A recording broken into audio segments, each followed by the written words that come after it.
الحمد لله الحمد لله رب العالمين، والصلاة والسلام على الأنبياء والمرسلين. أعوذ بالله من الشيطان الرجيم. بسم الله الرحمن الرحيم. رب اشرح لي صدري ويسر لي أمري واحلل عقدة من لساني يفقهوا قولي واجعل لي وزيرا من أهلي. محترم سامعین، السلام علیکم ورحمۃ اللہ وبرکاتہ۔ الحمدللہ، قرآن پاک کا مطالعہ ہمارا جاری ہے۔ سورہ الاعراف کی آیت نمبر 72 تک ہم پڑھ چکے ہیں۔ آج انشاءاللہ آیت نمبر 73 سے آیت نمبر 79 تک پڑھیں گے۔ اعوذ باللہ من الشیطان الرجیم، بسم اللہ الرحمن الرحیم۔ وَإِلَىٰ ثَمُودَ أَخَاهُمْ صَالِحًا، اور جب بھیجا ہم نے سمود کی طرف ان کے بھائی صالح علیہ السلام کو،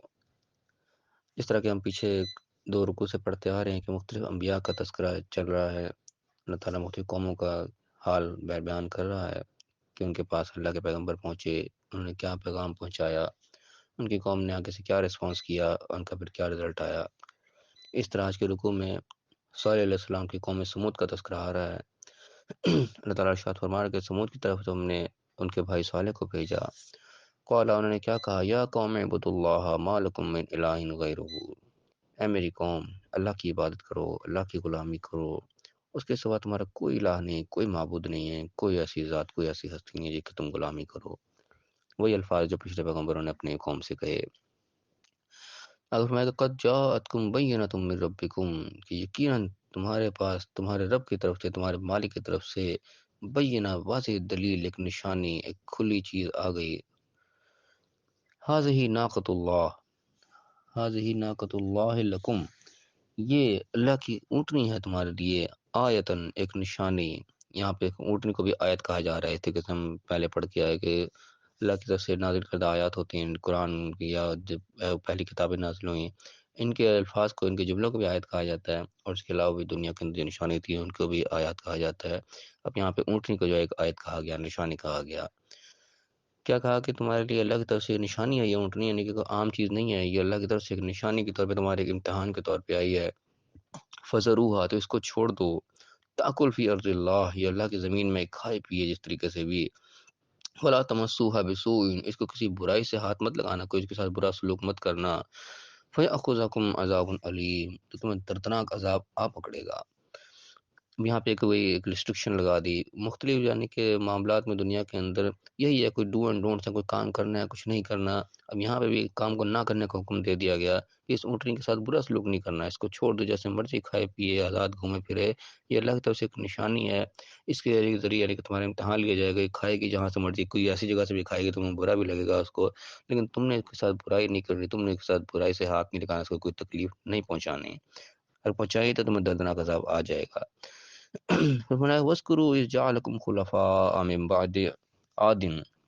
اور یاد کرو اس نعمت کو اللہ کی طرف سے کہ جب تمہیں اس نے جانشین کیا قوم عاد کے بعد، یعنی کہ تمہارے پیچھے قوم عاد ہلاک ہوئی، اس زمین سے ان کو مٹا دیا گیا، اس کے بعد تمہیں اس کی جگہ پہ خلیفہ بنایا گیا، نائب بنایا گیا، تمہیں اس کی جگہ پہ کیا کیا گیا، وَبَوَّأَکُمْ فِی الْأَرْضِ، تمہیں زمین پر بسایا گیا، زمین پہ آباد کیا گیا تمہیں، تَتَّخِذُونَ مِن سُہُولِهَا قُصُورًا، کہ تم اس کے نرم زمین میں محل بناتے ہو، تم اپنے یعنی کہ رہائش کے سامان تم کرتے ہو، اللہ تعالیٰ نے تمہیں اتنے وہ دی، صلاحیت دی۔ وَتَنْحِتُونَ الْجِبَالَ بُیُوتًا، اور پہاڑوں کے اندر تم گھر تراشتے ہو، یعنی کہ اتنا تمہیں فن دیا، تمہیں ایک اللہ تعالیٰ نے ایک چیز سکھا دی کہ تم زمین میں بھی اپنے گھر بناتے ہو، اور پہاڑوں کو بھی تراش تراش کے تم اپنے گھر بنا رہے ہو، تمہیں اللہ تعالیٰ نے زمین کے اندر بسایا، تمہیں آباد کیا۔ فَاذْكُرُوا آلاء اللَّہِ وَلَا تَعْثَوْا فِی الْأَرْضِ مُفْسِدِینَ، اور اللہ کی اعلیٰ کا میں یہاں پہ تذکرہ ہے دوبارہ کہ اللہ کی نعمت ہے، اللہ جہاں جہاں تمہیں چھوڑ رہا ہے، اللہ تعالیٰ کی جو تو رعایات تم سے وہ کر رہا ہے، تمہاری پکڑ نہیں کرتا، تمہاری غلطی کوتاہیوں کو بھی، ان کو بھی یاد رکھو۔ وَلَا تَعْثَوْا فِی الْأَرْضِ مُفْسِدِینَ، زمین پر فساد پھیلاتے ہوئے مت پھرنا، یعنی زمین پر فساد مت برپا کرنا۔ اللہ تعالیٰ تمہارے ساتھ بہت زیادہ رہتے ہیں، کر رہے تم غلطیاں کوتاہیاں کرتے ہو، اللہ تعالیٰ تمہاری پکڑ نہیں کرتا۔ اس پکڑ نہ کرنے کو، اس چھوڑ دینے کو اعلیٰ یعنی کہ کہا جاتا ہے عربی کے اندر۔ تو اس چیز کو یاد رکھو، یہ ان کے اللہ کے پیغمبر نے ان کو پیغامات پہنچائے، کچھ احکام دیے، کچھ کرنے کو کام کہے، کچھ بچنے کے کام کہے، اور اللہ تعالیٰ کی جو نعمتیں اللہ نے کر رکھی ان پر، ان کو یاد دلایا کہ اللہ کی نعمتوں کو یاد کرو، یہ تمہارے اللہ کی طرف سے گفٹ ملی تمہیں، یہ چیزیں تم نے اس کے لیے کوئی محنت نہیں کی، اللہ تعالیٰ نے اپنا بنایا، تمہیں یہ چیزیں عطا کی ہیں، تو تم اللہ کی نعمتوں کی قدر کرو اور اس کی فرما برداری کرو، مقصد یہ ہے بتانے کا۔ قال الملأ الذین استکبروا من قومہ، لیکن ان کی قوم کے جو بڑے بڑے لوگ تھے جنہوں نے تکبر کیا، جو غرور میں آئے ہوئے تھے، جو بڑے بڑے ان کے چودھری بنے بیٹھے ہوئے تھے، للذین استضعفوا، جو کمزور تھے ان لوگوں کے لیے وہ کہنے لگے، کیونکہ عام طور پہ کمزور لوگ جو ہیں وہ جلدی ایمان لے آتے ہیں، تو جو تگڑے مضبوط لوگ ہوتے ہیں وہ جلدی بات کو ماننے کو اپنی توہین سمجھتے ہیں۔ تو انہوں نے کہا کہ ان لوگوں سے، کمزوروں سے، لمن آمن منہم، جو ان میں سے ایمان لے آئے تھے، جو بات کو مان چکے تھے، میں کہا تعلمون ان صالحا مرسل من ربہ، کیا تم یہ جانتے ہو، تم یہ سمجھتے ہو کہ یہ صالح جو ہے، صالح علیہ السلام، یہ رب کی طرف سے بھیجا ہوا ہے، رب کا رسول ہے یہ؟ قال انہوں نے کہا انا بما ارسل به مؤمنون، کہ ہاں ہم اس کے رسول ہونے کو ہم مانتے ہیں، ہم اس چیز کا ایمان ہے ہمارا کہ وہ اللہ کی طرف سے بھیجا ہوا ہے۔ قال الذين استكبروا، لیکن وہ تکبر کرنے والے کہنے لگے انا بالذی آمنت به کافرون، کہ جس چیز پہ تم ایمان لے آئے، جس کو تم مانتے ہو، ہم اس کا کفر کرتے ہیں، ہم نہیں مانتے اس کو۔ تکبرانہ جملہ ان کا پوچھا پہلے تو، ہاں جی تم اس کو رسول مانتے ہو؟ کہا جی ہم تو مانتے ہیں۔ جواب دیا ہم نہیں کوئی مانتے، تم جس کو ایمان لائے بیٹھے ہو ہم اس کا انکار کرتے ہیں۔ فعقر الناقۃ، تو انہوں نے اس ناقہ، اس اونٹنی کی پونچھیں کاٹ دی، اس کو وہی برائی کے ساتھ چھو لیا جس چیز کا منع کیا گیا تھا۔ وعتوا عن امر ربہم، اور اپنے رب کے حکم سے انہوں نے سرکشی کی، بالکل اعراض کیا۔ وقال، انہوں نے کہا یا صالح، ان کے تکبر کی انتہا پہ گئے، وہ نافرمانی کی وہ کام کر ڈالا جس کا منع کیا گیا تھا، کر گزرے۔ وہ پکار کہنے لگے، چیلنج کرنے لگے، یا صالح، اے صالح، اتنا بما تعدنا، یا صالح اتنا بما تعدنا، لے آج کا تو وعدہ کرتا تھا، ان کنتا من المرسلین، کہ تو واقعی رسول ہے، پیغمبر ہے، بھیجا ہوا ہے، تو لے آپ جو تو کہتا تھا کہ تم اس کو برائی سے چھو گے تمہارے پر عذاب آ جائے گا، یہ ہو جائے گا، وہ ہو جائے گا، لے ہم نے کر دیا جسے تو روکتا تھا، اب لے آ جو کر سکتا ہے۔ یعنی کہ انتہا ہے اس چیز کی، سمجھ لے سرکشی کی، کہ خدا کا خوف نہیں اس چیز کو، اللہ کہ اس کو کاٹ کے تم نے کیا لیا؟ تم اللہ نے اور بے شمار نعمتیں دے رکھی ہیں، تم نے اس کو نقصان پہنچا کے صرف اپنے کو انا کو ظاہر کرے گا کہ ہم کسی کے دھونس برداشت نہیں کرتے، ہم کسی کے دبیل نہیں ہیں، ہم اپنی مرضی کے مالک ہیں، جیسا ہم چاہے کریں، جیسا ہمارا دل کرے گا ہم ویسا کریں گے۔ ایک قسم کا اسی کا اظہار ہے، تکبر کا اظہار ہوتا ہے یہ۔ تو انہوں نے تکبر کا اظہار کیا، جس کام سے روکا گیا تھا اسی کام کو کیا، اور اس کے بعد پھر چیلنج کر دیا کہ لے ابھی اب جو تو لا سکتا ہے، کہ تو واقعی سچا ہے، واقعی تو مرسلین میں واقعی تو رسول ہے، پیغمبر ہے، لے آج کا تو نے وعدہ کیا تھا۔ ہمیں فاخذتهم الرجفۃ، تو پھر ان کو ایک زلزلے نے آ پکڑا، فاصبحوا فی دارہم جاثمین، تو پھر وہ اپنے گھروں میں اوندھے پڑے رہ گئے، یعنی کہ لگتا ہے پھر وہ عذاب آ گیا جس کا وہ پکار پکار کر جس کو بلا رہے تھے، جس کا وہ انکار کر رہے تھے، اس عذاب نے کو پھر آ پکڑا۔ فتولی عنہم، تو پھر ان سے منہ موڑ لیا انہوں نے، صالح علیہ السلام نے، جب ان پر عذاب آ گیا، برباد ہو گئے، تو بس ان کو دھتکار دیا، بھائی ٹھیک ہے جاؤ تم اسی قابل تھے۔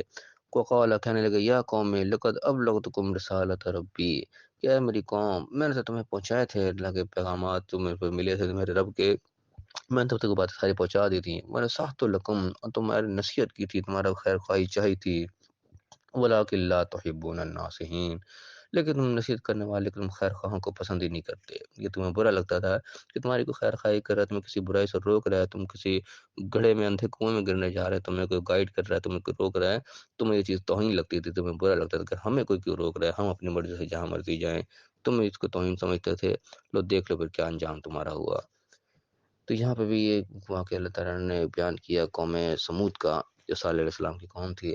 رزلٹ وہی نکلا کہ جس چیز سے روکا گیا تھا اسی کام کو انہوں نے کیا، جس چیز سے منع کیا جا رہا تھا وہیں پہ گئے، اور آخر کار پھر وہی انجام جو ہے وہ بربادی اور تباہی کا انجام ہوا۔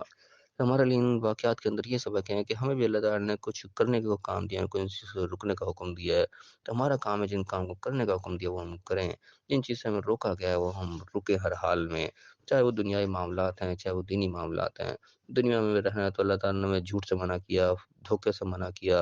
اور ملاوٹ سے منع کیا، اس قسم کے جو بھی جو ہم اللہ تعالیٰ نے ہمیں سمجھائی ہیں وہ چیزیں ہم جانتے ہیں، سے ہر ایک چیز کو گنوانے کی بھی ضرورت نہیں، اللہ تعالیٰ نے ہمارے سمجھ کے اندر وہ چیزیں ڈالتی ہیں کہ اللہ تعالیٰ نے ہم کن چیزوں سے روکا ہے، تو ہمارا کام ان چیزوں سے رک جائیں۔ اگر نہیں رکیں گے تو یہ واقعات اللہ تعالیٰ نے صرف کہانیاں سنانے کے لیے نہیں بتائے، ان کا رزلٹ اسی لیے بتائیں کہ جن کاموں سے روکا گیا وہ ان کاموں سے نہیں رکے، جن سے بچنے کا حکم دیا ان سے نہیں بچے، جو کرنے کا کام تھا وہ نہیں کیے، تو اگر آج ہم بھی اسی روش پہ چلیں گے تو پھر انجام دیکھ لو گے۔ اللہ تعالیٰ یہ بتاتا ہے کہ ولن تجد لسنت اللہ تبدیلا، اللہ کی سنت پہ کبھی تبدیل نہیں ہوتی، اللہ کی سنت پر یہی ہے کہ اللہ کی طرف سے پھر وہ سزا آ جاتی ہے، وہ کسی انداز میں آیا، انداز مختلف ہو سکتے ہیں، امتحان مختلف ہو سکتے ہیں، لیکن بیسک وہی ہے، بنیاد وہی ہے کہ جس کام کو کرنے کا حکم دیا وہ کرنا ہے، جس کام سے رکنے کا حکم دیا اس سے رکنا ہے. اللہ تعالیٰ ہمیں صحیح سمجھنے کی، صحیح عمل کرنے کی توفیق عطا فرمائے اور دنیا اور آخرت دونوں جگہ کامیاب فرمائے. آمین. وآخر دعوانا الحمد للہ رب العالمین.